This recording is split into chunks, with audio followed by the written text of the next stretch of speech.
In today's video, I am going to teach you how to fix the Grok AI image limit reached problem.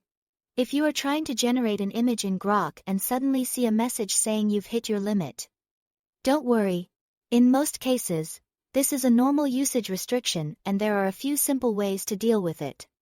I will walk you through the most effective fixes so you can get back to generating images as quickly as possible. The first thing to understand is that Grok usually applies image generation limits based on your account type. Free users often get a smaller allowance, such as around 20 generations within a rolling 24-hour window, while paid plans typically offer much higher limits, sometimes 100 to 200 or more. Also, it's important to know that even failed prompts or prompts blocked by moderation may still count toward that total. So if you've been testing multiple prompts in a short period, you may simply need to wait until that rolling reset window clears. If you think the warning appeared by mistake, the next thing to do is refresh your session. Log out of your account completely. Then clear your browser cache if you are using Grok on the web. If you are on the mobile app, force close the app and reopen it after that. Log back in and try again.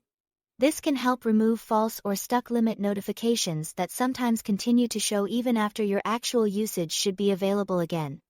Another useful fix is to start a completely fresh chat. Open a brand new conversation thread instead of continuing in an older one. Sometimes older chats can incorrectly report active rate limits or carry over temporary errors.